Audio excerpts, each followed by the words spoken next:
Towards the end of May 1940, the Allies found themselves nearly trapped in the Low Countries. The Germans executed a swift advance, which inadvertently left their flanks vulnerable to a counterattack. Seizing the opportunity, the British promptly launched an offensive with 86 tanks. The mighty advance was split into two columns, positioned approximately 5 kilometers apart, while an additional 60 French tanks bolstered the main force. On the opposite side was General Erwin Rommel and his exceptional 7th Panzer Division.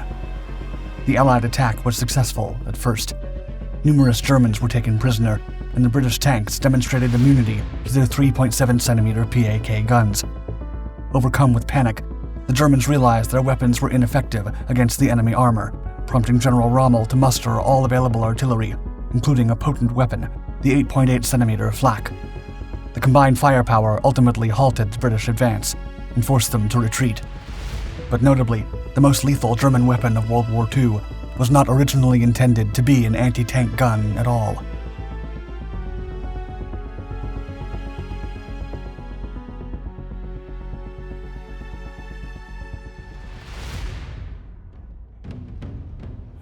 Aircraft began to see military use even before World War I.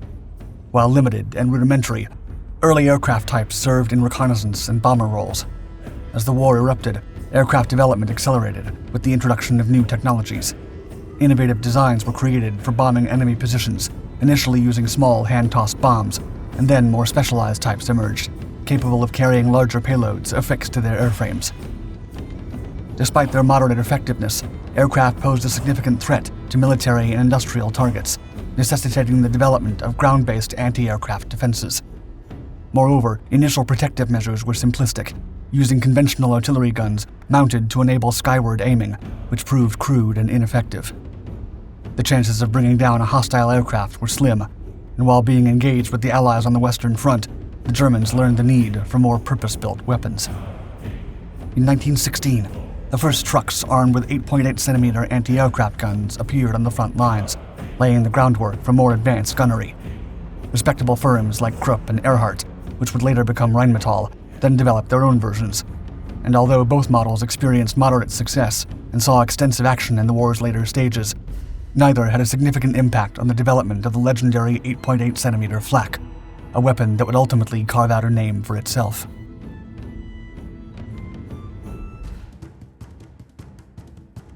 After Germany's defeat in World War I, the nation was prohibited from developing military technologies, including anti-aircraft guns. Consequently, many domestic companies collaborated with European arms manufacturers. One such case was Krupp, which partnered with the Swedish Bofors armaments manufacturer in the 1920s and eventually owned a third of its shares. Towards the end of the decade, Krupp learned that the German army sought a new anti-aircraft gun, one that would deceive France and Britain into believing it was an outdated design, even though it was far from it. The new gun was expected to fire a 10-kilogram round at a muzzle velocity of 900 meters per second. Besides that, the mount had to enable a full 360-degree traverse and an elevation range of -3 to 85 degrees. Both the gun and the mount were to be placed on a cross-shaped base with 4 outriggers. In later years, the specifications would include a firing rate of 15 to 20 rounds a minute and the use of high explosive rounds with a 30-second fuse. As for the desired caliber, 75 millimeters were deemed insufficient. Therefore, the 8.8-centimeter caliber, which had already been tested during the war, appeared more suitable for a heavy gun. Furthermore, 8.8 centimeters was established as the minimum caliber, with larger ones permitted as long as the weight did not exceed 9 tons. The towing trailer also needed to reach speeds of up to 40 kilometers per hour when towed by a half-truck or larger truck. Additionally, the speed of redeployment was deemed crucial.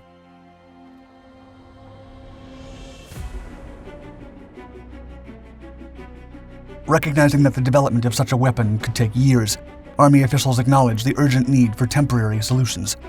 Consequently, in 1931, Krupp engineers began constructing the gun in complete secrecy. By the fall of 1932, they had delivered 2 guns and 10 trailers. Soon after, the guns proved highly satisfactory and were officially adopted for service as the 8.8-centimeter Flugabwehrkanone 18, or anti-aircraft gun. They were poised to participate in Germany's rearmament when Adolf Hitler rose to power. However, contrary to popular belief, the primary role of the 8.8-centimeter flak was in static defense rather than offensive deployment. As tensions on the continent escalated, the new anti-aircraft gun underwent several modifications, including an improved platform and base for enhanced stability. Interestingly, the Germans also introduced a new 3-part barrel to accommodate the high rate of fire and an armored shield to protect the gunners. The updated Flak 36 model was adopted a few months before the outbreak of World War II, followed by the Flak 37, which featured advanced instrumentation. Nevertheless, the German military remained unsatisfied with the performance of existing weapons and sought improvements. In response, Rheinmetall developed a new 8.8cm design with a longer cartridge and barrel, boasting a speed of 1,000 meters per second, an effective ceiling of 11,300 meters, and a range of 14,700 meters. General de Flakartillerie Otto Wilhelm von Renz described the formidable Flak 41 as being, quote, almost equal to the 128mm.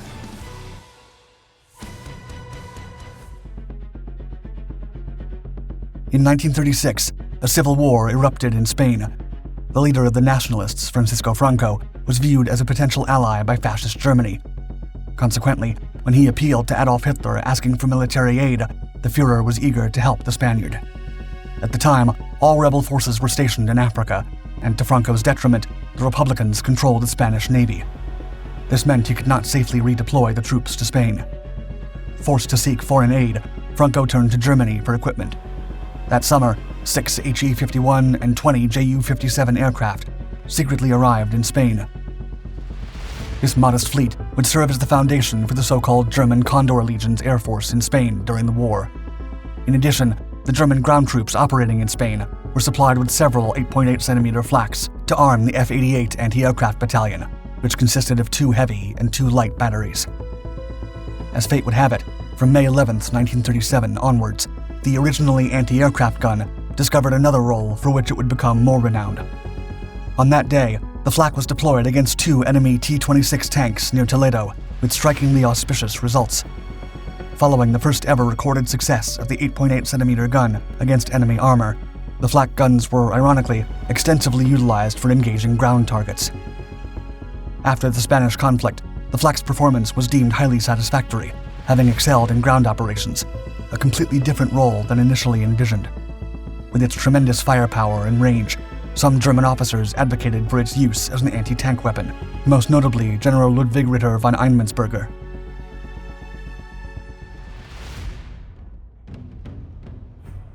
The first theoretical combat use of the 8.8cm flak by the Germans was during the occupation of the Sudetenland. However, the operation was peaceful, and thus the guns were never fired. During the Polish campaign, the flak saw minimal use, as the Polish Air Force was quickly defeated and Polish armor was virtually non-existent. By the time World War II erupted, the Germans possessed approximately 3,000 Flak 18s. Drawing on their combat experience, Hitler ordered the Flak 18 to be adapted for engaging ground targets, which led to the addition of a sight for direct firing. However, the platform had a significant weakness: its limited mobility. As such, 2 modifications were made. First, a small batch of 10 guns was placed on a half-track chassis. Second, the Bunkernacke, or bunker destroyer, was developed as a towed version using an armored vehicle. Both models had an optimized elevation of -4 to 15 degrees, which precluded them from anti-aircraft roles. Nevertheless, when the Western Allies entered the war on May 10, 1940, the Germans were equipped with a formidable gun, capable of piercing even the 60mm thick armor of the French Char B-1 tank. Only a week into the fighting, a battery from the 38th Flak Regiment held their defensive position near Montcornet and decimated several French tanks. Reportedly, the flak pierced an 18-ton tank frontally and destroyed another 2 32-ton tanks, and a 4th vehicle was abandoned by its crew after witnessing the destruction of their companions. Remarkably, these hits were achieved from a range of over 2.5 kilometers.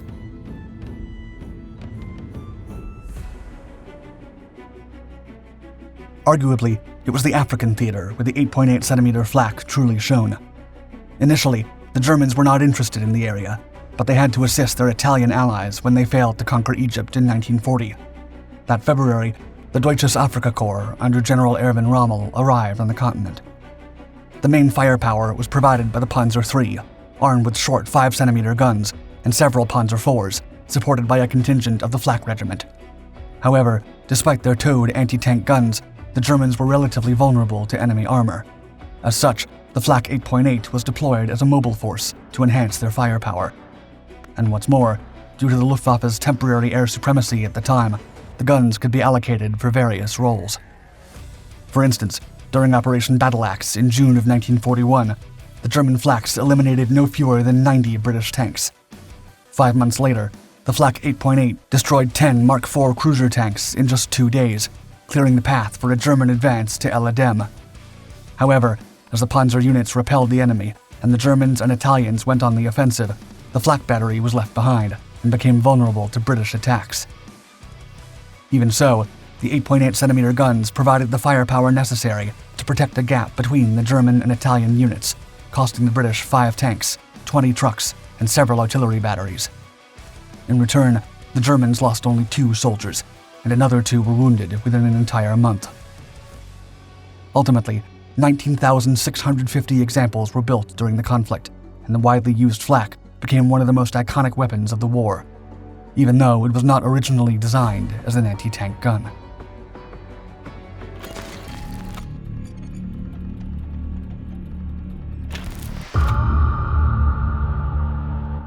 As the war in the East reached its brutal zenith in 1943, the depleted Wehrmacht forces made up what they lacked in critical supplies with the fearlessness and wits of the men determined to bring victory to Germany. One such man was Otto Carius, a soldier who fiercely fought during those desperate days, overcoming ever-worsening odds and performing one astonishing feat after another. Carius was a renowned German Panzer ace, credited with destroying over 150 enemy tanks, and was well known by the enemy. The soldier would achieve most of his accomplishments aboard his fearsome Tiger I, one of the most influential and resilient armored vehicles in the world. One fateful day, as Carius and his unit found themselves pummeled by enemy fire from relentless Sturmovik fighter aircraft on the Eastern Front, he and his gunner got increasingly annoyed by the constant attacks. They had orders to hold their position no matter the cost, and thus, as they heard a squad of approaching assault bombers, Carius positioned the tank, and his gunner then aimed its powerful 88mm cannon at them. Protecting their Panzer unit was their priority, and it was now or never. The Ilyushin IL-2 ground attack aircraft was a Soviet assault bomber that made the bulk of the military air forces in the Soviet Union. Including its variations, a total of 42,330 IL-2s were built, making it not only the most produced military aircraft in the world, but also in aviation history. Also known as Sturmovik, the single-seat assault bomber that would become the backbone of the Soviet Air Force during World War II, is commonly considered the finest ground attack aircraft produced by any nation during the conflict. The warplane was conceived by Sergei Ilyushin in 1938 and would go into production by 1940, with the first 249 units reaching the battlefront by 1941. It was a robust and capable assault bomber that could carry a payload of half a ton of explosives, but it could also be fitted with rockets.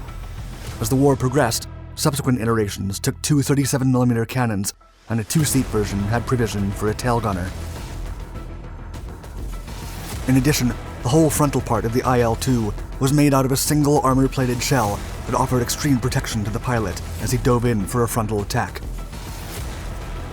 Early versions were armed with 2 23mm cannons and 2 7.6mm machine guns installed in the wings.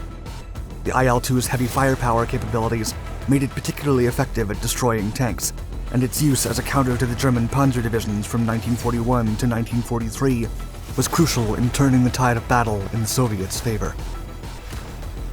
The aircraft was so ubiquitous and vital to the Soviet Union's war efforts that when factories fell behind on deliveries, Joseph Stalin famously told the factory managers that the IL-2s were, quote, as essential to the Red Army as air and bread. Soldier Otto Carius didn't command any German tank. He stormed the Soviet positions aboard the legendary Tiger I. The heavy tank would become an almost mythical entity during the war, as its hefty armor, massive gun, and ludicrous speed made it an unstoppable colossus feared by allies on both fronts. The machine was indeed impressive, but its 88mm gun, massive armor plates, and swift speeds came at a high cost. Carrying so much weight at such ambitious speeds meant the Tiger was prone to malfunctions, overheating, and downtime if it wasn't periodically serviced. Still, during the first few months after its debut, it performed impressively and appeared to have it all. In reality, the Tiger was a hastily developed response to the Soviet T-34. It went into production in August of 1942, and like the Panther, first entered combat in large numbers at Kursk. The Tiger emphasized firepower and survivability at the expense of reliability. Its long-barreled, high-velocity 88mm gun, adapted from the Germans' magnificent anti-aircraft flak guns, could pierce even the most heavily armored Soviet tanks at exceptionally long ranges. The powerful tank entered Soviet territory serving as a mobile wall, as its 4-inch thick frontal armor made it invulnerable against almost any anti-tank gun used by the Red Army at the time, and light gunfire didn't even leave a dent on its hull. The rear and side armor plates were 3 inches thick, providing more than enough protection against most Soviet flanking attacks. But the tank's high-caliber gun and hefty armor seriously compromised its mobility and reliability, as moving the 55-ton machine put a significant strain on the engine and the suspension system. Having the engine running at its limit also meant the Tiger consumed much higher amounts of fuel, and its complex internal systems and expensive replacement parts made it a nightmare to maintain on the field. Despite their raw power, impressive features, and almost mythical perception, only about 1,340 had been built when Germany ended production in August of 1944 due to their high development cost.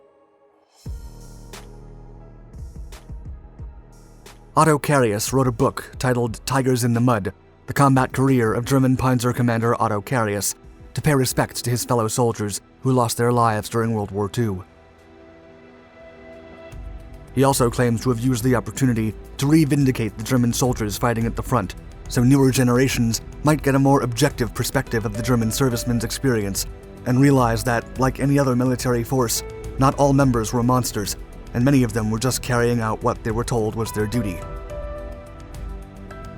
Despite the political implications of his actions and his personal opinion about the typical German soldier, the fact is, he was known as a remarkable soldier and an unparalleled tank commander. Carius graduated from school in 1940, 1 year after the start of World War II. He was a scrawny young man eager to join the fight, but he would be rejected 2 times for military service for being underweight before he was finally given a chance. He initially served in the infantry before volunteering for the Panzer branch in blatant opposition to his father's wishes, who considered tanks, quote, metal death traps. Carius was then assigned to the 502nd Heavy Panzer Battalion and did most of his fighting on the Eastern Front in 1943, where he quickly proved to be an effective and brilliant tank tactician. Even as his enemy tank hits mounted, the situation on the Eastern Front became bleaker by the minute for the German forces. In his book, Carius describes his excitement at witnessing the arrival of a large shipment of supplies to the front line. After being almost wholly depleted, it was a sight for sore eyes. However, the good news would soon turn sour. In a surprise night attack during a night blizzard, the Soviets stormed the German positions and captured the supplies, severely demoralizing the German troops. Later, the Soviets would use the Luftwaffe uniforms stolen during the raid to ambush German soldiers, leading to massive casualties. The ambushes led to Carius's unit being tasked with putting down every man in Luftwaffe uniform they encountered, and the soldier would end up shooting several comrades who had been isolated from their units. Despite the dark episodes he had to endure, Carius would remain a determined and patriotic soldier who was credited with destroying more than 150 enemy tanks, most of them on the Eastern Front. On December 10th, 1943, Carius was serving in the 502nd Panzer Battalion, and his unit had been tasked with providing cover to the retreating German forces after their disastrous attempt to break the siege in the nearby city of Leningrad.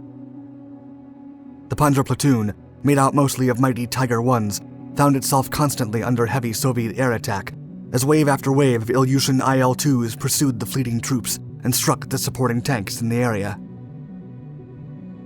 Although the Sturmovix were armed with some anti-tank ammunition, it was not enough to destroy the heavily armored Tigers. Most of their attacks consisted of cannon fire, which the Tigers were utterly invulnerable to. Despite not being able to cripple Carius's platoon, the air raids did offer significant disruption to their operations, forcing the German tank crews to remain inside the vehicles at all times, and making refueling and resupply operations for the Panzer Battalion impossible. In addition, the Germans had no anti-air support in the area, and they were forced to endure the frustrating onslaught of Soviet air attacks. The only weapon the Tigers had that could shoot an aircraft down was their turret-mounted machine gun, but leaving the inside of the tank was too risky amid the relentless aircraft attacks. Even opening the tank's hatch momentarily could leave the crew exposed to the fire rain and lead to an immediate demise. This caused the tank's crew, especially Carius, to become increasingly frustrated and enraged at the desperate situation. Even more, if they were to use their machine guns, they would most likely be ineffective against the aircraft known as the air tank for its exceptional armor protection. At that moment, Carius's gunner, Unteroffizier Kramer, had the wildest idea. The young gun operator approached Carius and suggested using the Tiger's 88mm main gun to try to shoot down the approaching Sturmovix. The mere thought was incredulous. Not only did they not have a single round of anti-aircraft ammunition, but the Tiger was not designed to perform deflection shooting. Anti-aircraft systems employ deflection shooting to lead the target, firing not where the target is, but where it will be when the projectile reaches a certain altitude. The Tiger was designed to fire while entirely stationary, and hitting a fast-moving target like a warplane would be practically a miracle. Still, either out of desperation or sheer curiosity, Carius complied. After all, the Tiger's main gun had once been an anti-air weapon, and it had the speed to achieve the seemingly ludicrous task. The tank crew had one advantage, as the Sturmovix always struck their position from the same direction, and they knew exactly where they would appear over the horizon. Carius then positioned the tank to face the path of the incoming warplanes, while Kramer elevated his gun and loaded a conventional armor-piercing round into the chamber. All they had to do was wait for the Soviet aircraft to make another pass.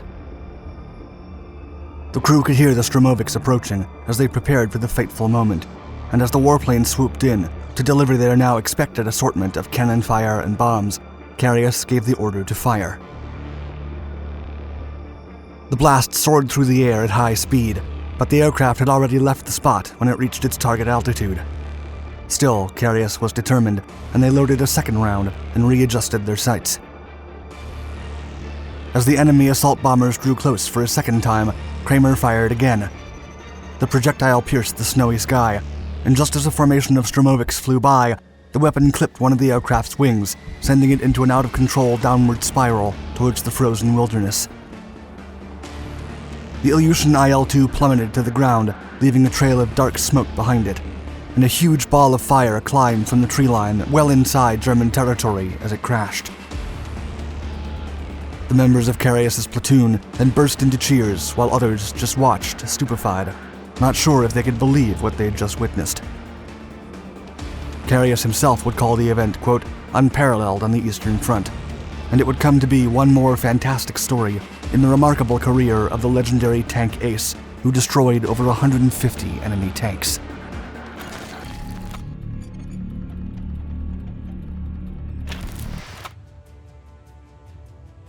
After months of barely resisting the North Korean assaults, U.S. forces in Pusan, the last South Korean bastion during the early phase of the Korean War, were ready to attempt their first counterattack. The U.S. forces were untrained and limited in numbers. Still, recent reinforcements had allowed them to move to an offensive position. More importantly, they received 4 M26 Pershing tanks, and the armored vehicles gave them the courage to face the Soviet T-34 tanks that the North Koreans were using. The Soviet T-34 had been a significant issue for U.S. and South Korean troops at the outset of the war, as the American M24s had been systematically blown to pieces by the T-34's powerful 85mm guns.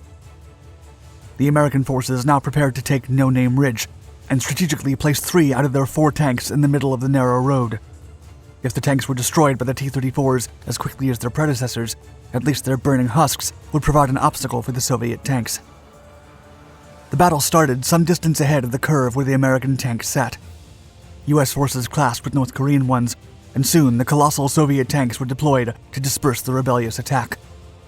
The Americans then started to retreat, hoping to lead the 4 Soviet vehicles into a surprise attack, as the North Korean troops could not see around the curve, and they were not expecting the American M26s. A tank battle of epic proportions that would shape the war's course then ensued, as the Soviets advanced along the curve to suddenly be confronted by 3 American tanks they had never seen before. As they fired on each other for the first time, one tank would prove to be much superior to the other.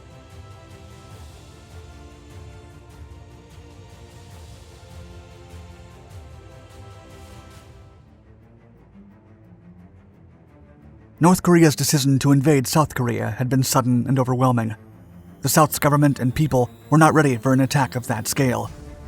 Even when backed by American forces, the limited resources the U.S. had in the peninsula would not be sufficient to help the Southern troops. By 1950, U.S. presence in Korea was limited. After World War II, many of its divisions had disbanded, and the units that remained in the Asian country were both inexperienced and technologically outdated. The sudden onslaught led by the North Koreans took advantage of the South's disarray while exploiting the fact that they possessed Soviet technology that mostly surpassed the American resources. In just a couple of months, North Korea conquered 90% of Korea's territory and forced the South Koreans and American troops into a tiny corner in the port city of Busan, where they stood their ground and bravely endured wave after wave of North Korean assaults while desperately waiting for reinforcements. American strategists had provided almost no armored vehicles to support the troops stationed in South Korea, as they believed that the country's harsh topography made the use of tanks highly ineffective. But the North would teach the U.S. troops a hard lesson, as they deployed over 120 Soviet-supplied T-34s to spearhead the invasion, and the only armored vehicle that the American troops had to slow down the incoming Soviet juggernauts was the T-24.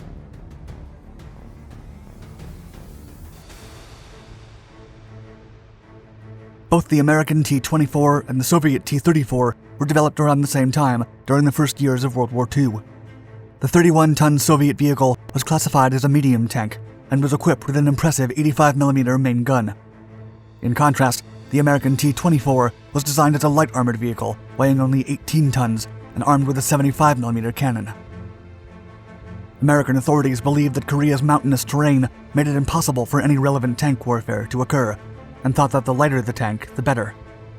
However, at the outbreak of the war, North Korean troops would not only prove heavier tanks could be used in Korea, but they would also show how useless light tanks were against them.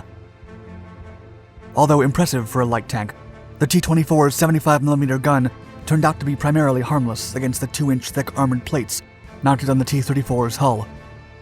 Unfortunately for the American soldiers, the 1-inch armor fitted on their light tanks was punctured like a sheet of paper when impacted by the Soviet tank's 85mm rounds. In other words, the American tank was wholly outclassed and outweighed by its Soviet counterpart. And as the North Koreans advanced southbound, they would leave numerous husks of destroyed T-24s as evidence of their superiority.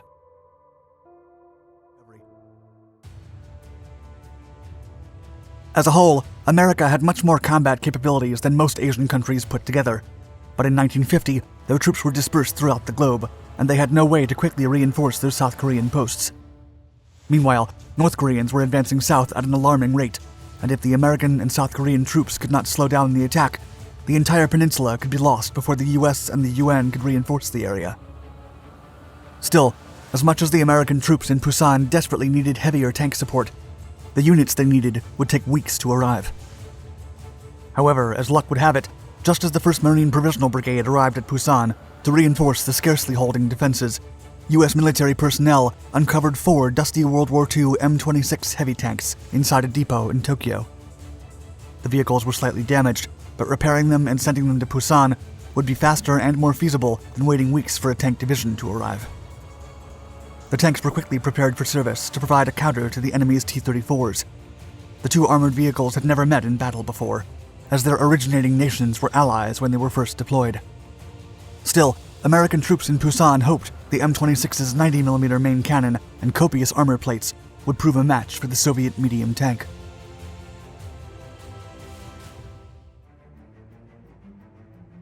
The M26 Pershing heavy tank featured a set of characteristics much more apt to tackle a confrontation with the Soviet T-34s. To start, the Pershing weighed over 40 tons, due primarily to the 4-inch armor mounted on the vehicle.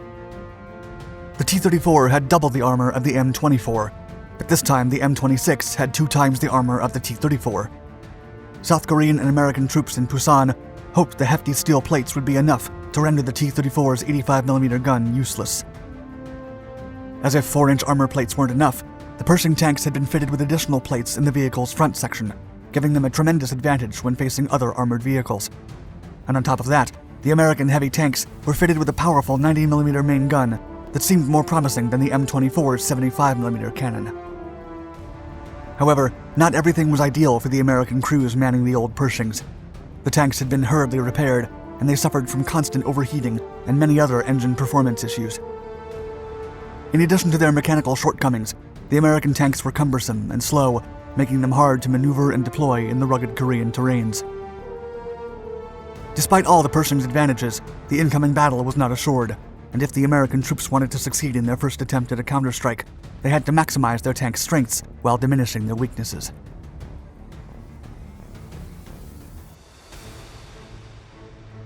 North Korean pressure on Busan had steadily diminished as American reinforcements improved, and by August, they were ready to throw the North Koreans back. The 5th Marine Division was tasked to take the Obongni Ridge, or as the troops knew it, No Name Ridge. Supporting them was Lieutenant Granville Sweet, commander of the small platoon with the 4 tanks. Initial fighting had fallen on the infantry units, and by sundown, the soldiers retreated to set up defenses for the night. The tanks also withdrew to refill, but they received the urgent code Flash Purple, signifying an imminent tank strike on their position. Just as the tanks were finishing refueling, Lieutenant Sweet ordered them forward to meet the incoming T-34s head-on. He designated a remote location in the highway ahead and placed 3 of the tanks side by side. If the mighty T-34 proved to be too much for the old Pershings, their wrecks would block the road and derail the enemy assault. Due to a mechanical fault, Sweet's tank could not join the other 3, so he stayed back.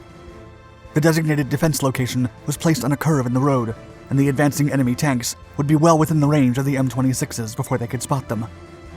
Down the road, 4 T-34s trailed closer, overwhelming American infantry and almost cutting lines between 2 different platoons. American troops used bazookas and rifles to try to damage the incoming juggernauts, all to no avail. The American efforts only managed to set the T-34's external fuel tanks ablaze, but they continued to advance towards the curve. As the 4 burning tanks came around the corner, they were suddenly met with 3 M26 tanks. The stage was set for a historic tank clash. The American troops used the element of surprise to strike first, with Technical Sergeant Cecil Fullerton's A-34 tank using its main gun. Fullerton complained to Gunner Sergeant Stanley Tarnowski after the shot appeared to miss the target, but Tarnowski was confident. He hadn't missed, and his rounds had wholly penetrated the Soviet T-34. The Soviet vehicle was then forced to stop in the middle of the road. Meanwhile, as the American tanks fired their initial rounds, the muzzle flashes from their main gun set their own hulls aflame. American personnel had spilled fuel over the Pershing's decks in their rushed effort to finish refueling, and now all 8 tanks were engulfed by fire. With 1 Soviet tank disabled, a second T-34 moved around, just to be immediately met by 90mm rounds. One of the shots struck its main turret, causing it to lose control and fire on the side of the hill, completely missing its mark. The third Soviet T-34 desperately fired back at the Pershings from behind the wrecks of its 2 comrades. However, the smaller rounds bounced harmlessly off the M26's armor plates. The Pershings returned the fire, hitting the enemy vehicle 7 times and completely disabling the unit again. The fear-struck crew abandoned its vehicle and fled to the nearby jungle, but the American troops soon neutralized them. After witnessing the fate of the other T-34s, the last Soviet tank attempted to retreat in a panic. Still, it was intercepted and destroyed by an anti-tank infantry unit. The victorious Pershings then continued firing at the disabled T-34s until they were completely obliterated. America had just won its first counteroffensive, and the T-34's aura of invulnerability was forever shattered. From then on, American and South Korean forces would advance north unhindered and supported by their powerful and superior tanks.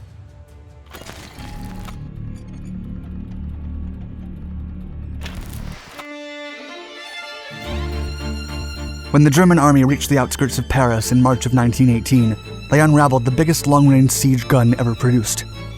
It was called the Paris gun, weighed about 256 tons, and fired 106-kilogram shells at a range of 130 kilometers. The shells fired by this colossus weapon achieved an altitude of 43 kilometers, the greatest height by a human-made projectile to that day, only surpassed by the future V-2 rocket. The distance was so impressive that German engineers had to consider the rotation of the Earth to hit their intended targets. It took 3 minutes for the shells to hit Paris, and when they finally struck from the stratosphere, the locals thought they were being attacked by invisible zeppelins or bombers. Little did they know that the shells were being fired from a hidden cannon only 130 kilometers away.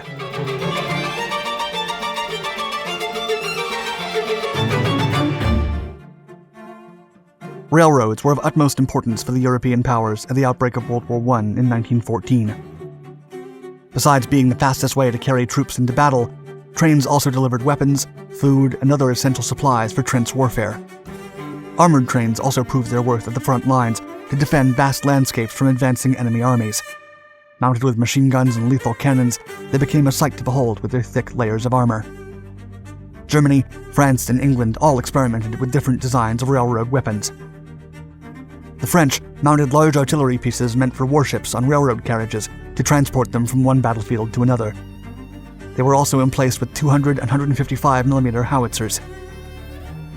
The Austro-Hungarian and German armies had also conducted secret tests of railroad guns and armored trains, and they eventually put them to good use against their enemies.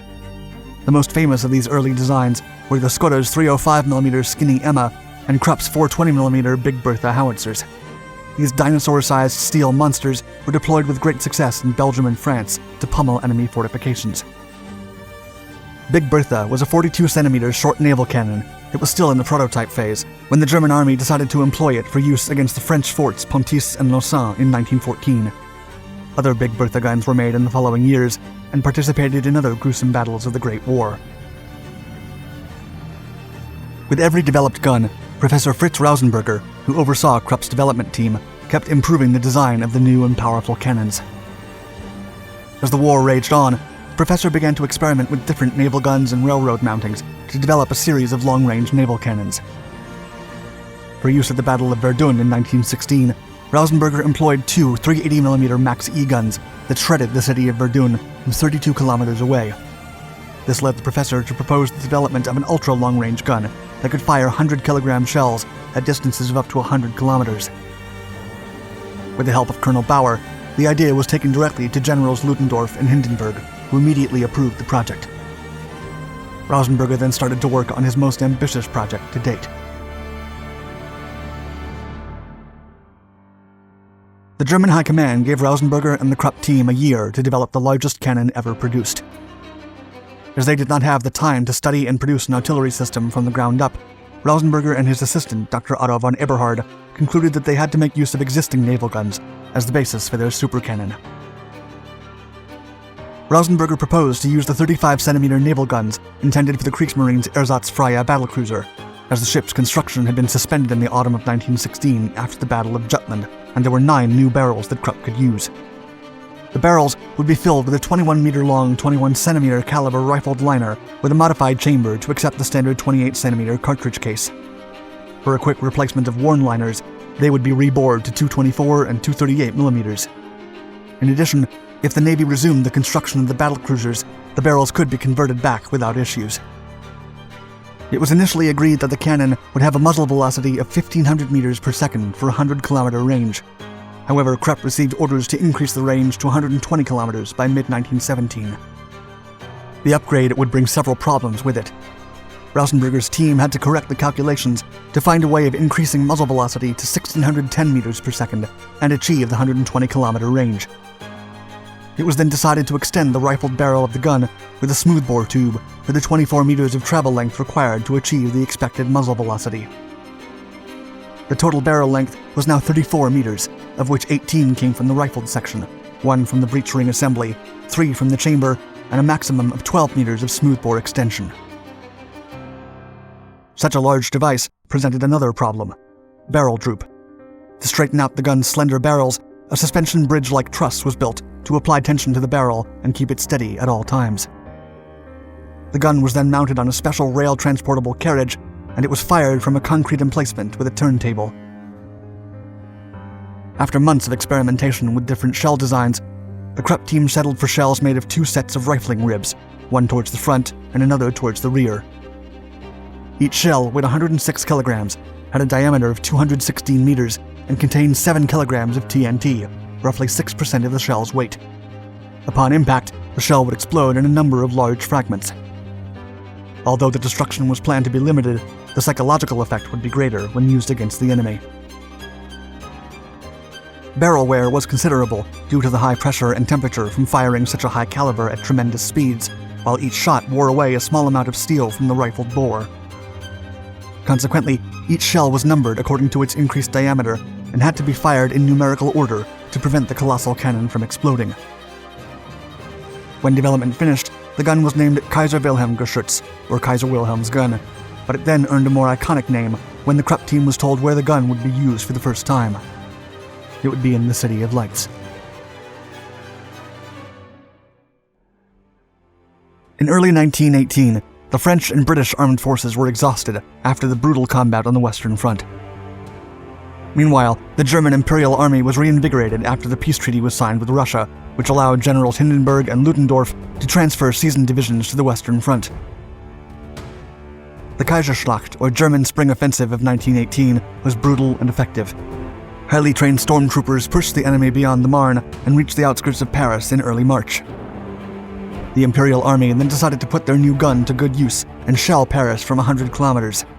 The massive device was soon transported to the hill of Le Mont de Joie near Crépy. After assembling the Paris gun, its crew of 80 Imperial Navy sailors, under the command of Vice Admiral Maximilien Roga, got ready to target Paris. The first shell was fired at 7 a.m. on March 23, 1918, and more were fired every 15 minutes until reaching 21. According to historian Adam Hochschild, quote, "It took about 3 minutes for each giant shell to cover the distance to the city, climbing to an altitude of 25 miles at the top of its trajectory. This was by far the highest point ever reached by a man-made object, so high that gunners, in calculating where the shells would land, had to take into account the rotation of the Earth. For the first time in warfare, deadly projectiles rained down on civilians from the stratosphere." There were 20 casualties and 60 wounded, but the psychological effect was the Germans' real victory.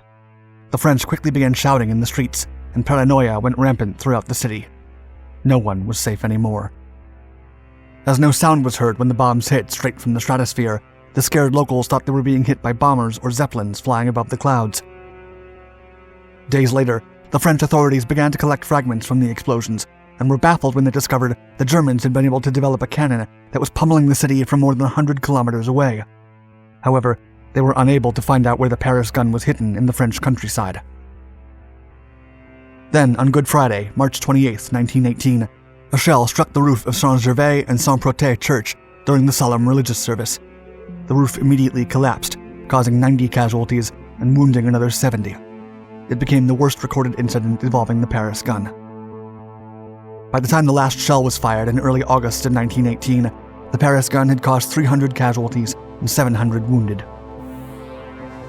The Germans then made sure to destroy the cannon and its schematics before signing the peace treaty in November of 1918, and when the French, British, and English forces attempted to seize the gun, they only found one of its emplacements. Krupp would go on to develop a more powerful and lethal railway gun, the Gustav cannon, which would wreak havoc against French and Soviet fortifications until World War II ended.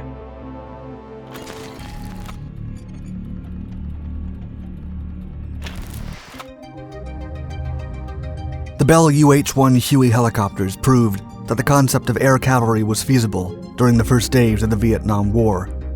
However, their M60 machine guns were not powerful enough to defend the aircraft from the concentration of enemy fire when approaching a landing area or taking off from a hot evacuation zone.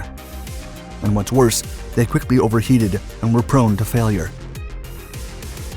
General Electric then came in and introduced its MT-34 rotary machine gun, which quickly earned the nickname of the minigun.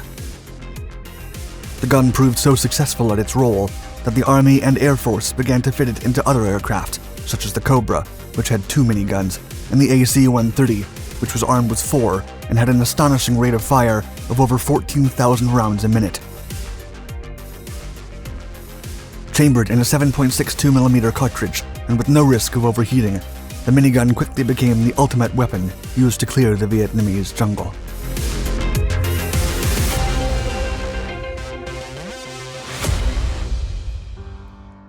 The American Civil War is widely considered one of the most important conflicts that marked the dawn of a new age of warfare. During the gruesome conflict in the late 1800s, there was a drastic change that merged the old and new ways of conducting warfare. It was then that one of the battlefield's most powerful weapons ever used against infantry emerged: the Gatling gun. Developed by Richard Jordan Gatling, it was a rapid-fire, spring-loaded, hand-cranked gun that had a revolutionary rate of fire of over 600 rounds a minute, at a time when soldiers could fire 2 or 3 rounds a minute.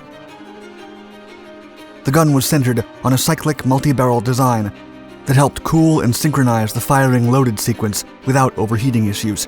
But the real innovation was that each barrel fired a single shot, ejected from the spent cartridge, and loaded a new round to be fired again in the next cycle.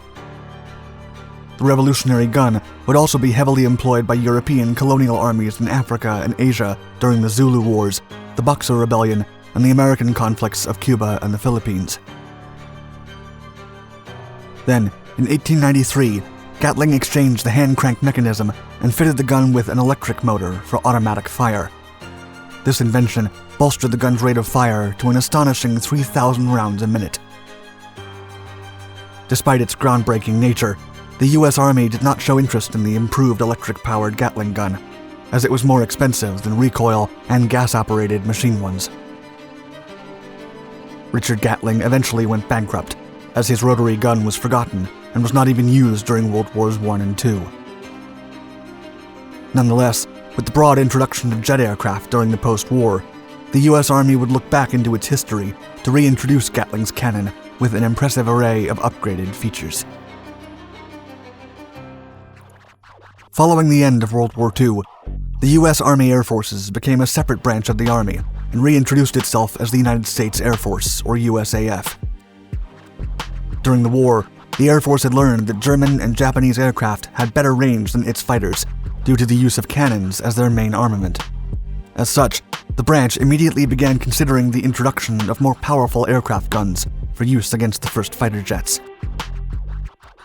Aircraft such as the P-47 Thunderbolt or the P-51 Mustang had to get close to the enemy to fire their 50 caliber M2 Browning machine guns, while other aircraft, such as the P-61 Black Widow and the P-38 Lightning, used the effective 20mm Hispano cannon, which had a low fire rate against jet aircraft.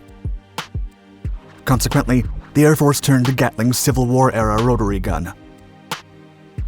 Gatling's improved gun needed an external electric power source to rotate the barrel assembly. Fortunately for the Air Force, if there was one thing that turbojet-powered aircraft did not lack, it was electric power. Both the Air Force and the Army believed that a rotary cannon inspired by Gatling's design would result in an improved rate of fire over previous single-barrel cannons. And in 1946, the Army awarded General Electric a contract for Project Vulcan.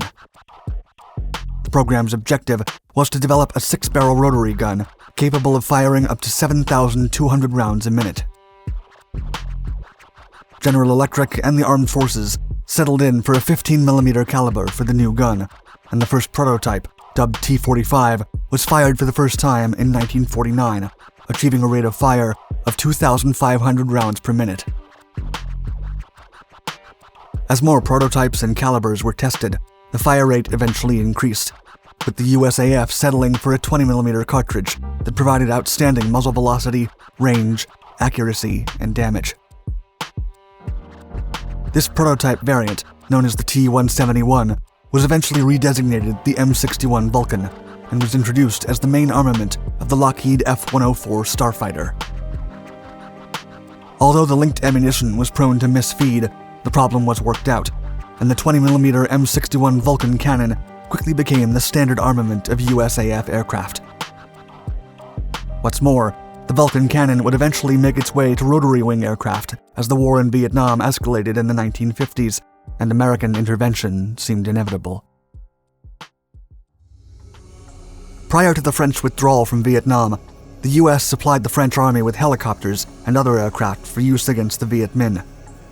Meanwhile, U.S. advisors took note of the operational usage of helicopters and the benefits they could provide to the mobility of ground forces if adequately used. When it was time for the Americans to finally set foot in the Vietnamese countryside in 1965, They did so aboard the Bell UH-1 Iroquois, also known as the Huey. The use of this helicopter, which would become another synonym of the Vietnam War, proves that the concept of air cavalry was more than feasible. However, despite the effectiveness of the Hueys while carrying soldiers and supplies into battle across the dense jungle, they quickly became the object of enemy small arms fire and rocket-propelled grenades.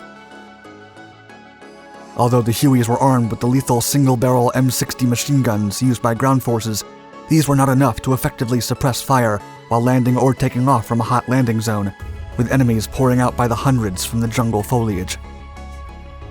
The M60 was a powerful machine gun, but firing it without interruption led to cartridge jams and overheating. With this in mind, the Army and Air Force decided to develop a weapon with a reliable fire rate that could decimate the enemy and help clear landing zones with proper firepower. It was then that General Electric stepped up and decided to develop a gun that could be mounted on Hueys with shocking effect.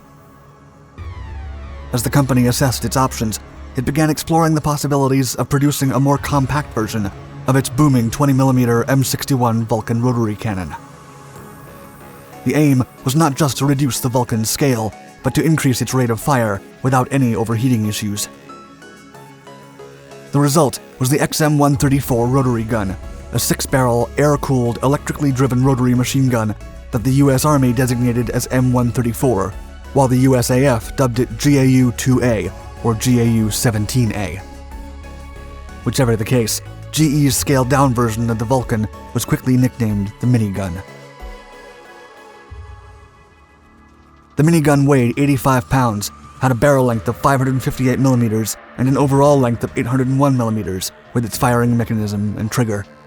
It could fire up to 6,000 rounds a minute without overheating, but 4,000 was the adequate rate to prevent overheating. Meanwhile, the rounds had a muzzle velocity of 2,800 feet per second and an estimated range of 3,280 feet. Army and Air Force personnel were equally baffled by the minigun's performance, as the 7.62mm cartridge and the tremendous rate of fire easily tore apart the jungle canopies in Vietnam. The minigun's feed system was simple. A disintegrating M13 linked belt or linkless feed made sure it never ran out of rounds from its ammunition box. Also, the firing action stripped the cartridge from the belt and fired it through the designated barrel, subsequently ejecting the casing and link belt. When the gunner depressed the minigun's trigger, the feed was automatically shut off from the bolt and barrel assembly to keep ammunition from being brought into the host spinning barrels.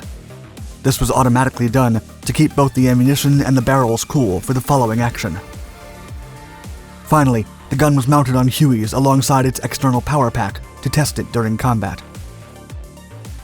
The weapon excelled at its purpose, as there was no way out for the enemy once a minigun operator pushed the trigger to clear a landing zone. It was not just an effective device to suppress or support fire, but also for raining terror on all the Vietnamese who left the foliage and made themselves open targets. An attempt to make the minigun portable for ground forces was also made, but it was impossible due to the indispensable external power pack. Nevertheless, the Army experimented with the XM-214 microgun, which was an even smaller version of the minigun chambered in a 5.56mm cartridge used by the M16 rifle, but it was quickly discharged due to frequent technical problems. Still, the impressive combat performance of the Hueys mounted with miniguns led the Army and Air Force to incorporate it into other types of aircraft for use in Vietnam. Given the success of the Bell UH-1 Iroquois, the Army mounted miniguns on several rotary wing aircraft, such as the Bell AH-1 Cobra, the Hughes OH-6 Cayuse, and the OH-58 Kiowa. The miniguns were also mounted on different types of gun pods, ranging from the Army's M18 pods, with over 1,500 rounds of ammunition, to the USAF's SUU-11A ones. The most lethal out of all the helicopters was the AH-1 Cobra, which was specifically designed to work as an escort for the Hueys. It proved lighter, faster, and more harmful than the UH-1. The Cobra was fitted with 2 miniguns, which drastically multiplied its firepower, bringing a combined rate of fire of over 8,000 rounds a minute. And if that wasn't enough, The Cobra also carried 19 rockets and M129 40mm rocket launchers.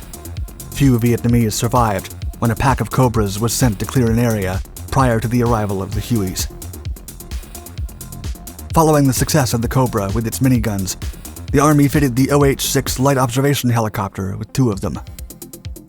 Despite its smaller size and vulnerability, the Loach and its miniguns became essential when operating with Cobras, as they pinpointed the enemy's location from above the jungle canopy before the Cobras arrived to rain hell upon the enemy. The minigun also excelled with close air support aircraft and became the essential armament of the Cessna A-37 Dragonfly and the Douglas A-1 Skyraider. However, the first American gunships, such as the AC-47 Spooky, the AC-119, and the AC-130, truly took the minigun's reign to another level. Mounted on specialized gun pods, or minigun modules, these gunships carried up to 4 miniguns that became crucial in saving the lives of soldiers and Marines that required immediate close air support. Firing more than 16,000 rounds per minute, entire fields showed the magnitude of the devastation before they managed to break a friendly perimeter. Today, almost 60 years after its introduction, the minigun is still in use by the US military and other armies around the world, and has gone through several innovations that have increased its firepower, range, accuracy, and cooling systems, turning it into an even more lethal weapon than it already was.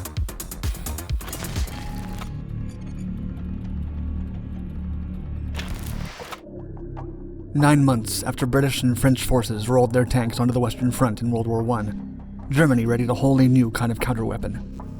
Driven by the shocking and surprise appearance of a new mechanized foe, German generals contracted Waffenfabrik Mauser AG to build the first anti-tank rifle of its kind in history. It was the only such weapon used during World War I. The Germans made sure to distribute as many as could be manufactured to its soldiers, producing around 15,800 of them, to the point that they became the terror of tanks on the Allied side. Demand for an anti-tank weapon came after the Battle of Cambrai. During the conflict, an intense British attack provoked the Germans to conduct their most significant counterattack since the war began in 1914. Cambrai, the French province of Nord, was a crucial supply point for the German Siegfriedstellung, also known as the Hindenburg Line. If the British and the French took the town and the Bourlon Ridge a couple of miles away, it would weaken the German line's position. Thus, the Allies sought to conquer it with their full force. The Germans needed to meet and exceed that effort to defend it. Widespread trench warfare crippled battlefields of World War I. The nations involved increasingly introduced armored plates for their defense and armor-piercing ammo to gain an advantage over the enemy. The European countries used stunty, advanced rifles to break through the armor plating. Both British and German forces transported guns, usually reserved for hunting big game in Africa, into the European front. When British tanks arrived at the Battle of Flers-Courcelette in September of 1916, the war changed. Soon after, the French also employed tanks. Once the British brought their Mark IVs to the Battle of Messines Ridge, the Germans realized that their 7.92mm armor-piercing bullets were insufficient. The Battle of Cambrai broke out with a British assault, conducted by 2 full corps of troops on November 20th, 1917. Over 1,000 guns were used in a preparatory barrage. While the smoke still lay thick between the British and Germans, 400 unexpected British tanks emerged. They crushed the wire meant to stop invading troops and completely overwhelmed machine guns with cannon fire. It was the first time an army of tanks had entered the war. The Germans trembled. They had no specialized weapons to counter this assault, and few units had ever even experienced tank warfare. The soldiers had few strategic or mechanical tools to stand their ground in the face of impossibly armored vehicles. The day turned out a victory for the British, albeit at the cost of 4,000 troops.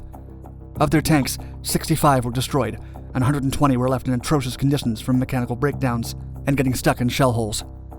Although the tanks struck fear in the hearts of their enemy, the Mark IV was still a somewhat unreliable machine. The British left a gap in the German line, which was quickly filled by reinforcements. Although the British offensive was forced to draw back, they knew their most significant potential to end the stalemate on the Western Front was with tanks. As the Allies planned, German military commanders also assembled to defend their line. The Germans became aware of the newfound British potential to defeat them after the arrival of the 400 tanks. Since tank attacks were bound to increase, the Germans set out to develop anti-tank weaponry. The moment marked the beginning of a century-long problem of how nations and frontline fighters should deal with tanks. Although the German military would enter World War II with its own tank command, the Imperial German Army of World War I hadn't prepared. In fact, they had only 20 of their A7Vs, a large, slow-moving machine whose numbers didn't amount to much. Therefore, the Germans focused their efforts on combating tanks through techniques and armament. While the Germans needed tanks desperately, time and resources stretched so thin this late in the war required a different solution. As a response to the increasingly severe threat of Allied tanks, the German army tasked Waffenfabrik Mauser AG to create a specialized rifle to overcome these vehicles. They produced a 13.2mm rifle named Tank Abwehrgewehr M1918, also known as Tankgewehr. It was the first anti-tank rifle in the entire world, and surprisingly not a particularly complex weapon.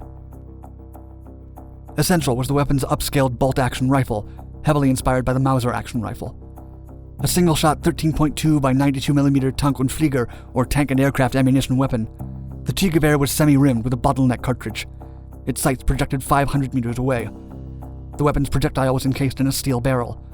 Also, as part of the new modifications, a piston grip and a bipod were introduced. Yet it was far from perfect. For one, it required manually reloading with each tip. Furthermore, the recoil was intense. This made it challenging to shoot off multiple rounds.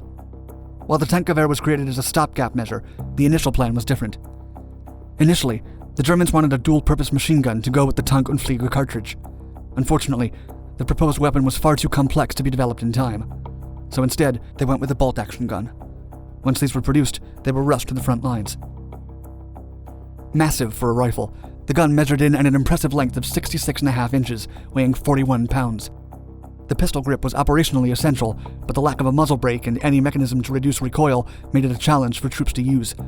In fact, soldiers reportedly felt uncomfortable shooting. It was no doubt risky to use, as it put a target on the operator's head.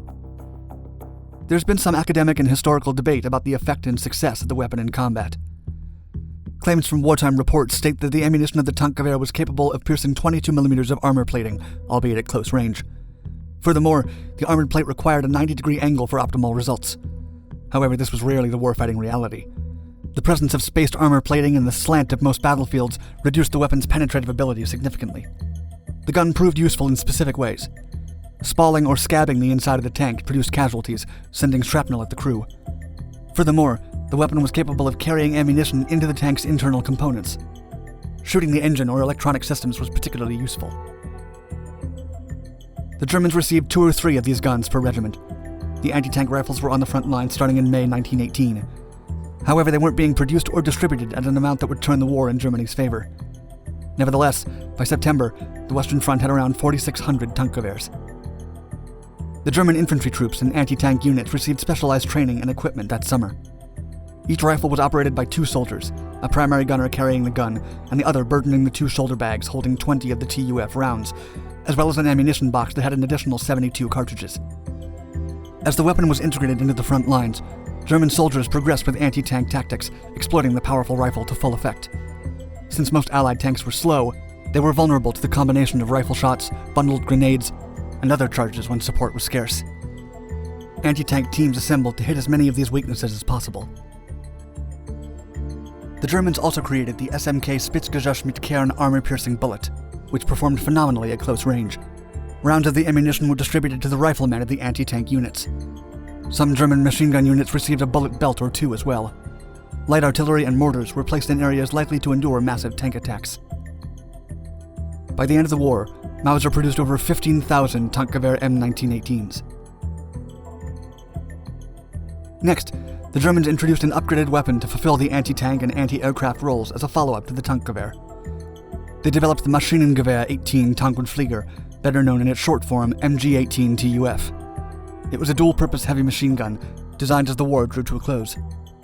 In October 1917, Germany dangled a weapon development contract to any company that could develop this weapon.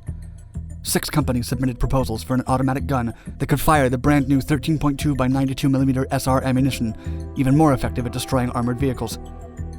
They were designed and produced by the Polta cartridge factory. 2 companies emerged as finalists: Rheinmetall and Maschinenfabrik Augsburg-Nürnberg, also known as MAN.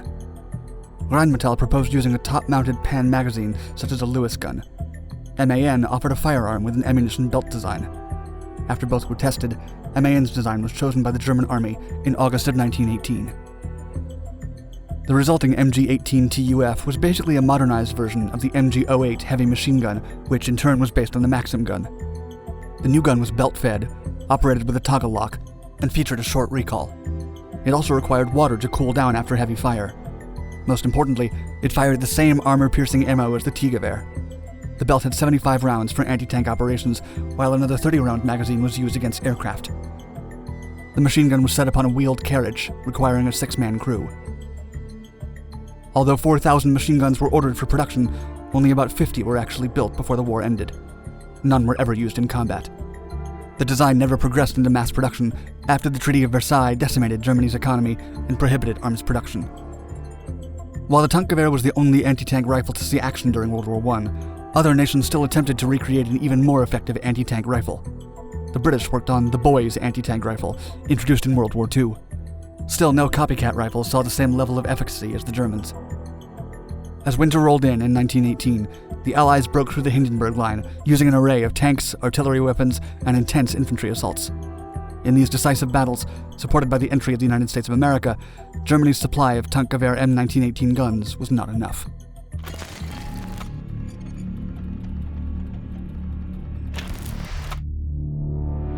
Officially labeled a rocket launcher, the M202 Flash stood for Flame Assault Shoulder. It was intended to replace the World War II M1 and M2 flamethrowers that were used as standard incendiary devices by the military all the way to the 1960s. A prototype was tested in the Vietnam War, allowing soldiers to give feedback to improve the flaming rocket launcher. Its use was supposedly discontinued after the conflict, but it, or a variant of it, has allegedly been carried into combat in modern conflicts. The true nature of the weapons used today is mired in denials and secrecy.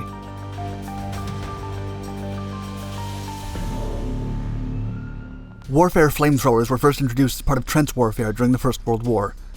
They were used more heavily during the Second World War.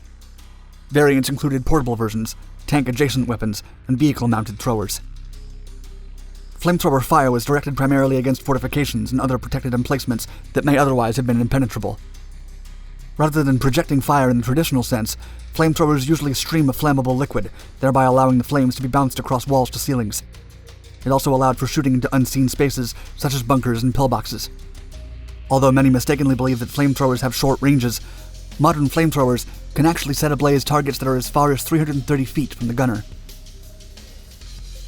While flamethrowers are often thought of as terrifying weapons that any soldier would be rightfully afraid of, they have historically been quite vulnerable. The soldier-held versions had many limitations, chief among them their substantial fuel tanks, which made the bearer a potentially explosive target. Flamethrowers were deemed such a failure during World War I that they inspired little new research, and no new significant developments were made in the interwar years. The American E-1 flamethrower didn't draw interest until 1940, and even then, experimentation suggested it was unfit for military operations. A more refined version eventually emerged in the form of the M1, a 72-pound weapon with a firing range of 20 yards. By the end of 1942, it was sent to the South Pacific Theater, where it was modified. This updated version of the flamethrower, the M1A1, was lighter and could fire to distances 50 yards away. The successor of both these flamethrowers was the M2, which could incorporate fuel thickeners, namely napalm, which made them more lethal. When it was full of fuel and propellant, it weighed 68 pounds. The M2 was used in combat at the island of Guam and later during the Korean War. However, the weapon wasn't very successful, and most of them were sold off as scrap. The weight of the flamethrowers made them extremely difficult to maneuver, but they also came with other issues. For example, the M1 would often malfunction, and the soldiers were forced to ignite the flame gun with cigarette lighters. To fire the M2, the soldier had to expose his upper torso, which left him exposed to enemy attack. Once World War II ended, the US again spent few resources on flamethrower development. By the start of the Vietnam War, it reportedly was the troops on the ground that imagined and suggested a new solution. Their request was to replace the traditional flamethrower with an incendiary rocket launcher. When the resulting M202 Flash was integrated into the Army, it became the last officially known American flamethrower. Early hints of the upcoming development began with the 1955 procurement request for a, quote, flamethrower with minimum weight components, according to a Chemical Corps report. The Army Department, focused on the development of chemical weapons such as toxins and poisonous gases, was also seeking to create deadly incendiary munitions.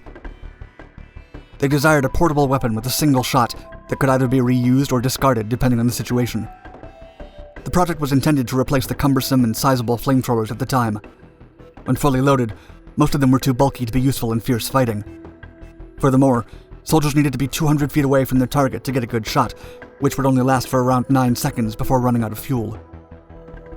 When the United States entered the Vietnam War in 1965, the soldiers brought the old flamethrowers with them, but the ongoing issues plaguing the weapons led many troops to leave them behind while in combat.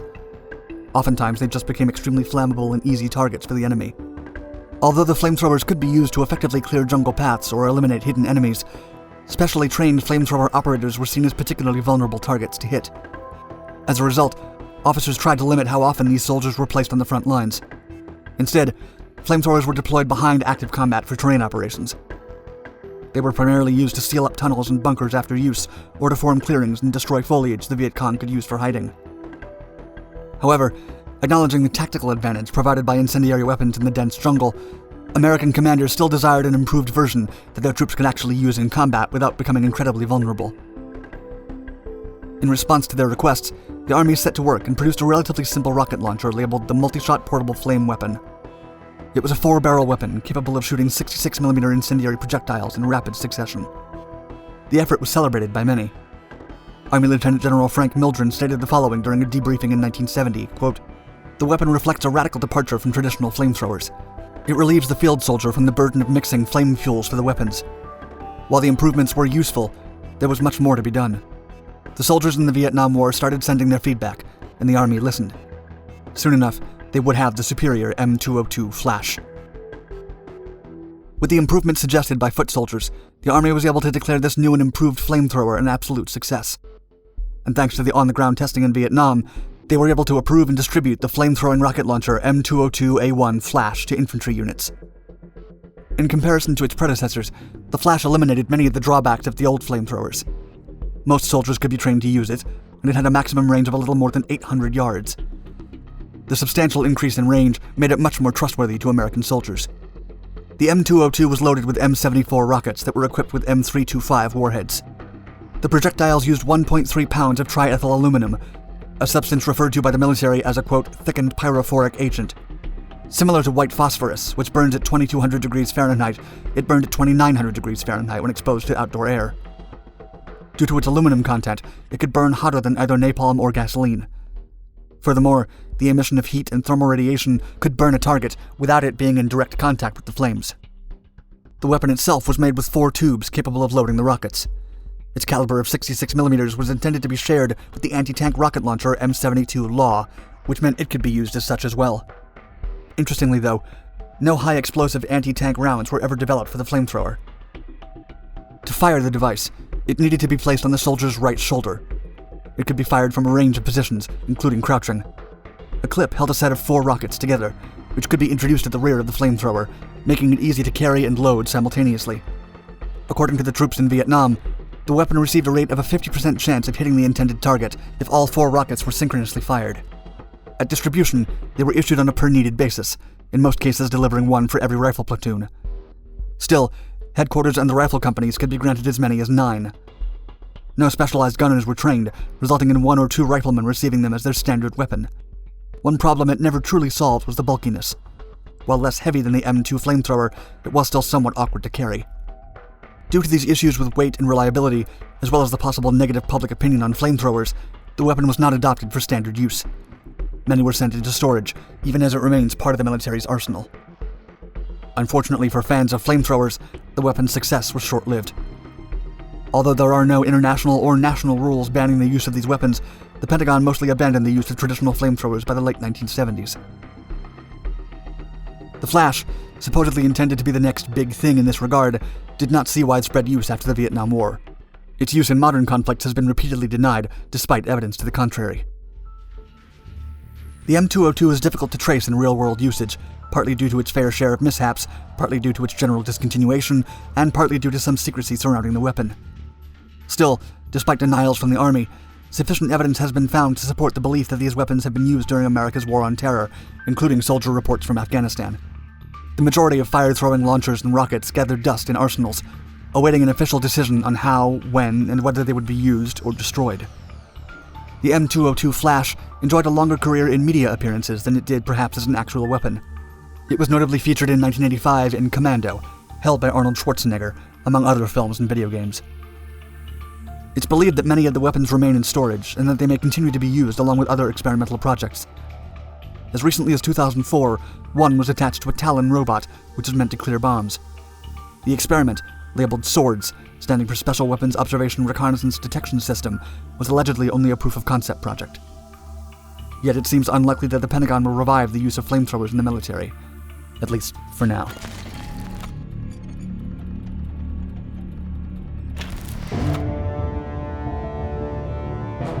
Schwere Gustav, Heavy Gustav, was the largest and most powerful gun used in World War II. Commissioned by Hitler to destroy the French Maginot Line, it was actually only used extensively in the siege of Sevastopol. Dismantled by the Germans before losing the war, this cannon was the heaviest piece of mobile artillery ever built, and had the greatest caliber of any rifled weapon used in war. Although its 20,000-pound shells could break through 7 meters of reinforced concrete, 500 people were needed to fire it, and about 4,000 were needed to project and operate it on the battlefield.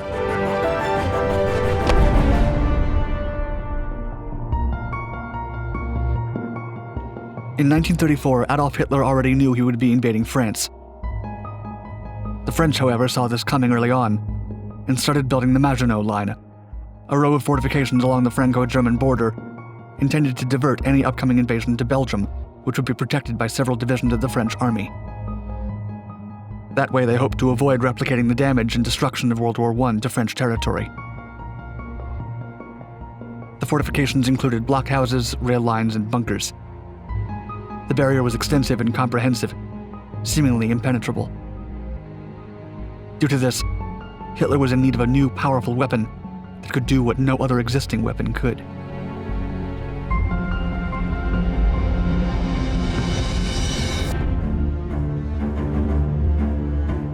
The Oberkommando des Heeres, the German Army High Command, reached out to the Essen weapons producer Friedrich Krupp AG to commission a gun that could take down the forts along the Maginot Line in 1934. The main requirement was that the shells needed to go through a meter of steel armor plate, or 7 meters of reinforced concrete, from a significant distance to prevent compromising said weapon. Krupp engineer Erich Müller was put in charge of the project, and his estimates led him to the conclusion that this new weapon needed to be bigger and stronger than anything built before. Müller's calculations established that his team needed to create an 80-centimeter caliber cannon, capable of firing a 7-ton projectile from a 30-meter long barrel. He expected the weapon to weigh over 1,000 tons, which meant moving and handling it would be a challenge. The Krupp team proposed twin sets of railway tracks to facilitate the movement of the cannon. Similar to smaller railway guns, the mount itself would only move the barrel up or down.